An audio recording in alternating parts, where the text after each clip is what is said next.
The late 1960s were a time of great social change and upheaval in America.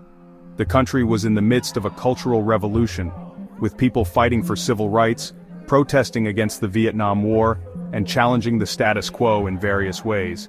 Yet, amidst the backdrop of the Vietnam War and the civil rights movement, a different kind of terror gripped Northern California. This was a time when the nation was already on edge, and the emergence of a new threat only added to the collective anxiety. A different kind of terror gripped Northern California. A shadow emerged, a specter that haunted the night and instilled fear in the hearts of many. This was not a political movement or a social cause. It was something far more sinister. A shadow emerged, a specter that haunted the night and instilled fear in the hearts of many. This was the Zodiac Killer, an enigmatic figure who remains unidentified to this day.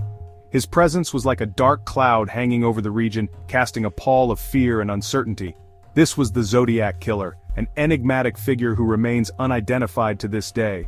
His brutal crimes, cryptic messages, and taunting communication with the authorities left an indelible mark on the public psyche. The Zodiac Killer was not just a murderer, he was a master of psychological warfare. His brutal crimes, cryptic messages, and taunting communication with the authorities left an indelible mark on the public psyche. His letters were filled with ciphers and cryptic messages that taunted the police and the public, creating an atmosphere of fear and intrigue. The Zodiac Killer's reign of terror began in December 1968 with the shooting of David Faraday and Betty Lou Jensen in Benicia, California. This marked the beginning of a nightmare that would continue for months, leaving a trail of victims and unanswered questions in its wake. The brutality of his crimes shocked the community and set the stage for a series of horrific events. This marked the beginning of a nightmare that would continue for months, leaving a trail of victims and unanswered questions in its wake. The Zodiac's modus operandi often involved targeting young couples in secluded areas, using a variety of weapons and methods to carry out his heinous acts. His unpredictability made him even more terrifying.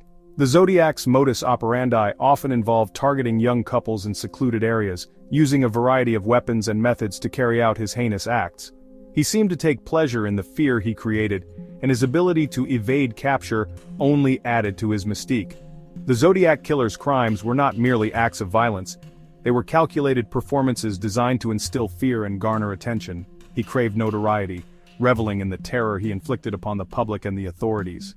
His letters to the newspapers were filled with threats and demands, each one more chilling than the last. He craved notoriety, reveling in the terror he inflicted upon the public and the authorities. His cryptic messages, often sent to newspapers, were filled with ciphers and threats, further fueling the public's fear and fascination with the case. The Zodiac Killer was a master manipulator, using the media to spread his message of fear. His cryptic messages, often sent to newspapers, were filled with ciphers and threats, further fueling the public's fear and fascination with the case. The mystery of his identity and the brutality of his crimes have left an enduring legacy, making the Zodiac Killer one of the most infamous figures in American criminal history. The Zodiac Killer's confirmed victims were young, vibrant individuals, full of life and potential. They were seemingly chosen at random, which only added to the pervasive sense of fear that gripped the region during that tumultuous time.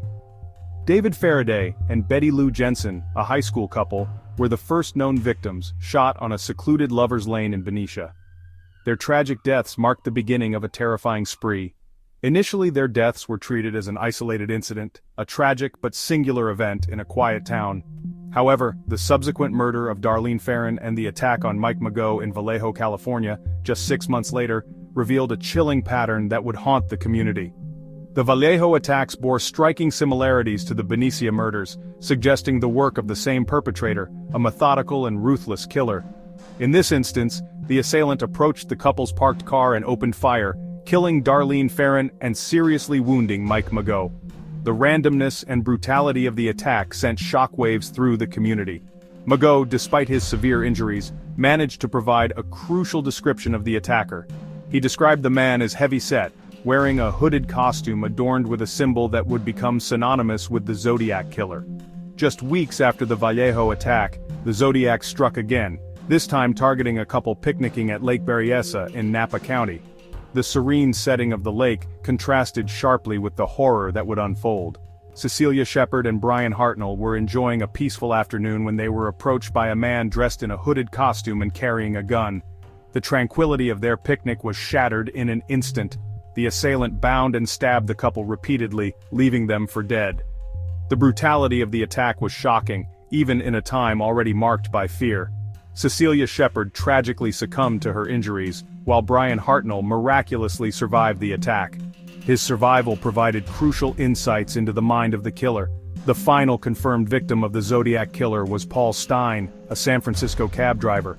His murder would mark a significant escalation in the killer's boldness. Stein was shot and killed on October 11, 1969, while driving his cab in the city's Presidio Heights neighborhood. The murder in such a populated area was a brazen act that shocked the city. The killer took a piece of Stein's shirt as a gruesome trophy, later mailing it to the San Francisco Chronicle along with a taunting letter. This act of sending evidence to the media was a chilling reminder of the killer's audacity. This brazen act, committed in a busy city center, further heightened the public's fear and intensified the pressure on law enforcement to apprehend the elusive killer. The Zodiac's reign of terror left an indelible mark on the region, a haunting legacy of fear and mystery.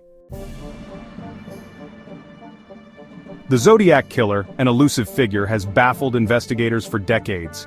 His reign of terror in the late 1960s and early 1970s left a trail of fear and confusion. His cryptic messages and taunting letters left the authorities in a state of perpetual frustration. Each letter was a puzzle, a challenge that mocked their efforts. Each clue seemed to lead to a dead end, and every suspect turned out to be a false lead.